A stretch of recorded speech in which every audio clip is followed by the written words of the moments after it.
یا خدا حج پہ بلا آ کے میں کعبہ دیکھوں،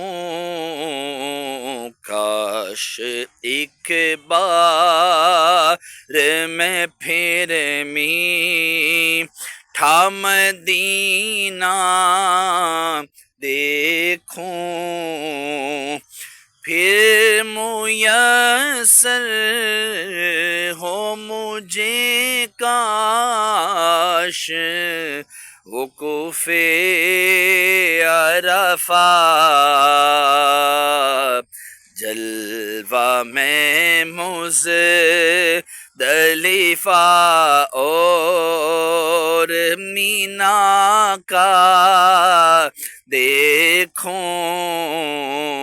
جلوہ میں مزدلفہ اور مینا کا دیکھوں،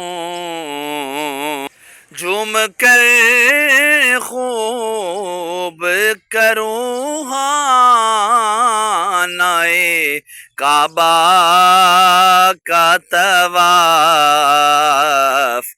پھر مدینے کو چلوں گنبد خضرا دیکھوں، پھر مدینے کو چلوں گنبد خضرا دیکھوں۔ الحمدللہ رب العالمین والعاقبۃ للمتقین والصلاۃ والسلام علی سید الانبیاء والمرسلین، جزا اللہ عنا سیدنا و مولانا محمد صلی اللہ تعالی علیہ وسلم ما هو اہلہ، صلاۃ و سلام علیک یا رسول اللہ۔ یا الہ العالمین، اب جو کھڑے ہو کے سورہ یاسین کی تلاوت کی، حج کے متعلق ایک دو اشعار پڑھے، مولا تیری بلند و عظیم بارگاہ میں پیش کرتا ہوں، قبول و منظور فرما۔ مولا اس کا اجر و ثواب تو اپنے شایان شان عطا فرما، جو تو نے مولا جو غلطی کمی کوتاہی ہوئی تو نبی کریم صلی اللہ تعالی علیہ وآلہ وسلم کو صدقہ معاف فرما کر نیکیوں میں تبدیل فرما۔ مولا عز و جل جو تو نے ثواب عطا فرمایا تیرے محبوب دانۂ غیوب صلی اللہ تعالی علیہ وآلہ وسلم کی بارگاہ بے کس پناہ میں ہدیۃً تحفۃً نذرانۃً عقیدۃً ندباً عاجزاً پیش کرتے ہیں، قبول و منظور فرما۔ آپ کے وسیلے سے آپ کے والدین کریمین طیبین طاہرین، آپ کے ازواج مطہرات، آپ کے صحابہ کرام، صحابیات، تابعین، تبع تابعین، اولیاء العظام، تمام سلاسل کے بزرگان دین، پانچ دن پاک چار یاروں کی بارگاہوں میں پیش کرتے ہیں، قبول و منظور فرما۔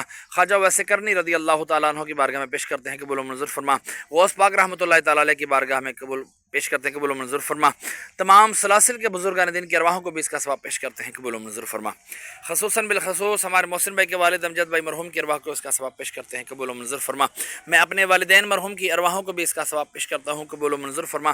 میں اپنی نانی نانا دادی دادا جتنے بھی میرے خاندان میں سے چھوٹے بڑے دنیا سے ریلت کر گئے اہل ایمان کی حالت میں، تمام کی ارواحوں کو درجہ بدرجہ پیش کرتے ہیں، قبول و منظور فرما۔ خصوصاً بالخصوص مرنے کے بعد سارے کا سارا ثواب مجھے بھی عطا فرمانا۔ وصلی اللہ تعالی علی خیر خلقہ محمد وعلی آلہ وصحبہ اجمعین برحمتک یا ارحم الراحمین۔